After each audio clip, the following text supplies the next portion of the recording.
உலகத்திற்கு பெருமை சேர்க்கும் என் தமிழர்களுக்கு வணக்கம். நான் உங்கள் சுவின்.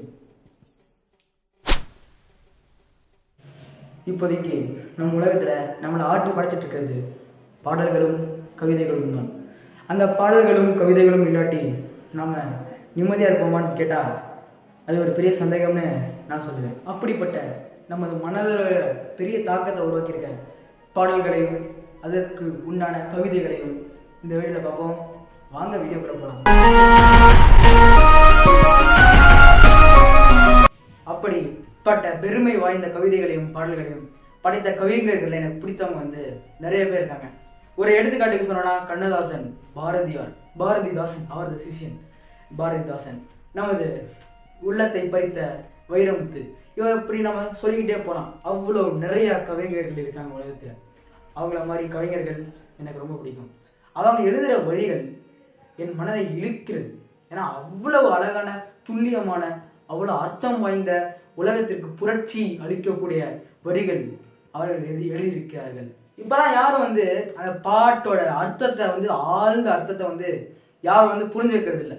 ஆனால் நான் அவங்க எழுதினவங்களுக்கு தான் தெரியும், அந்த கவிஞர்களுக்கு தான் தெரியும் அந்த எழுத்தோட அர்த்தம் எவ்வளோ இருக்குன்னு. அந்த அர்த்தம் எவ்வளோ இருக்குன்னு யாருமே பார்க்கறது இல்லைங்க. யாருமே பார்க்கறது இல்லை. அந்த பாட்டு எப்படி இருக்குது, அந்த வைபுன்னு சொல்லக்கூடிய அந்த மியூசிக்கும் அந்த வைபும் அதை மட்டும் பார்த்துட்டு போயிடுறாங்க. அந்த எழுத்து, அந்த வரிகள், அதோட அர்த்தங்களை யாருமே பார்க்கறது இல்லை. அப்படிப்பட்ட அந்த உலகத்தில் அந்த அர்த்தங்களையும் திரும்பி பார்க்க வச்ச கவிஞர்கள் இருக்காங்க எங்கள் உலகத்தில். அப்படிப்பட்ட எனக்கு மிகவும் பிடித்த ஒரு கவிஞர் வைரமுத்து. நான் முன்னாடியே சொல்லியிருந்த மாதிரி அவரோட ஒரு கவிதை அவரோட அம்மா ஏக்கத்தோட நிரூபிச்சிருக்காருங்க நம்ம வைரமுத்து. அதை நீங்கள் ஒரு தடவை கேட்டுட்டு வந்துங்க. முதலாய் அம்மாவுக்கு 1000 கவி சொன்னேன், அழகழகா பொய் சொன்னேன், பெத்தவளே ஒம்பெருமை ஒத்தவரி சொல்லலையே, காத்தெல்லாம் மகன் பாட்டு காகிதத்தில் அவன் எடுத்து, ஊரெல்லாம் மகன் பேச்சு ஓங்கீர்த்தி எழுதலையே. அப்படி 1000 கவி சொன்னேங்கிற ஆரம்பிக்கிற இந்த கவிதை எல்லாரோட மனதையும் ரொம்ப கலங்கடிச்சிச்சுங்க. அந்த ஒரு வார்த்தைகளும் நமது உள்ளத்தை ஊசி ஏற்றுதுங்க. அந்த அந்த வரிகளை கேட்கும்போது ஒரு மனிதனுக்கும் கண்ணீர் வராமல் இருக்காதுங்க. அந்த அளவுக்கு அவர் ஆழ்ந்த மனதிலிருந்து அவர் சொன்ன கவிதை தான் இது. வைரமுத்து பிறப்பான்னு வயிற்றில் நீ சுமந்ததில்லை, வைரமுத்து பிறப்பான்னு வயிற்றில் நீ சுமந்ததில்லை, வயிற்றில் நீ சுமந்த ஒண்ணு வைரமுத்து ஆயிருச்சு. அதை சொல்றாரு, வைரமுத்து பிறப்புன்னு நீங்க உங்க வயிற்றுல சுமக்கல, நீங்க வயிற்றுல சுமந்த ஒண்ணுதான் வைரமுத்து ஆயிருச்சு. இதுதாங்க அந்த கவிதையோட அந்த அர்த்தத்தை பயங்கரமா விளக்குதுங்க. ரொம்ப அழகா சொல்லியிருக்காருங்க. கொத்தமல்லி வறுத்து வச்சு, குறுமுளகா 2 வச்சு, சீரகமும் சிறுமிளகும் சேர்த்து வச்சு நீர் தெளிச்சு கும்மி அரைச்சு நீ கொழகொழன்னு வடிக்கையில அம்மி மணக்கும், அடுத்த திருமணம் மணக்கும். தித்திக்க சமைச்சாலும் திட்டிக்கிட்டே சமைச்சாலும் கத்திரிக்காய் நெய்வடியும், கருவாடு தேனொழுகும், கோழி குழம்பு மேல குட்டி குட்டியா மிதக்கும் தேங்காய் சில்லுக்கு தேகமெல்லாம் எச்சி ஊறும். இந்த வரிகள்ல தன் தாயோட சமையலை அவ்வளவு அழகா அவர் சுட்டி காட்டியிருக்காருங்க.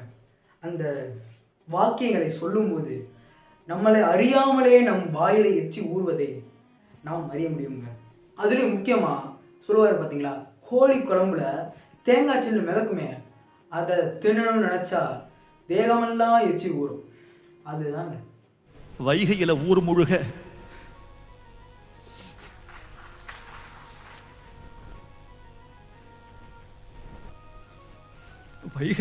முழுக வல்லூரும் சேர்ந்தெழுக கைப்பிடியா கூட்டி வந்து கரை சேர்த்து விட்டவளே, எனக்கொன்னு ஆனதுன்னா உனக்கு வேற பிள்ளை உண்டு, உனக்கொன்னு ஆனதுன்னா எனக்கு வேற தாய் இருக்கா.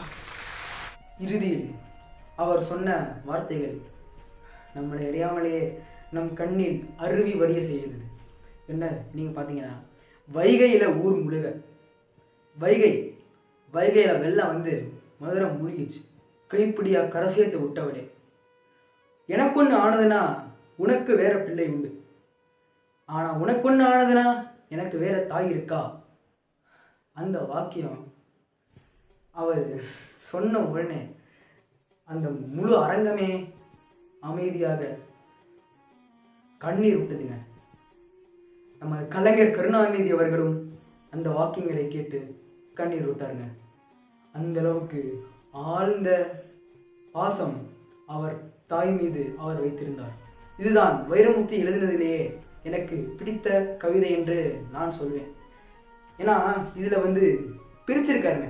முதல் ஆனந்தம், அவர் ஆனந்தத்தை எல்லாம் சொல்லியிருக்கிறார். அவர் வந்து கவிதை எழுத ஆரம்பித்தது அதெல்லாம் வந்து குறிப்பிட்டிருக்காருங்க. நடுவில் தன் தாய் சமைக்கும் அருமையான ருசியான உணவை குறிப்பிட்டிருக்காரு. நடுவில் இறுதியில் அவர் ஆழ்ந்த வருத்தத்தையும் ஆழ்ந்த பாசத்தையும் ஆழ்ந்த கண்ணீரையும் இறுதியில் சொல்லியிருக்காருங்க. இது அவர் எழுதின ஒரு கவிதை தான்.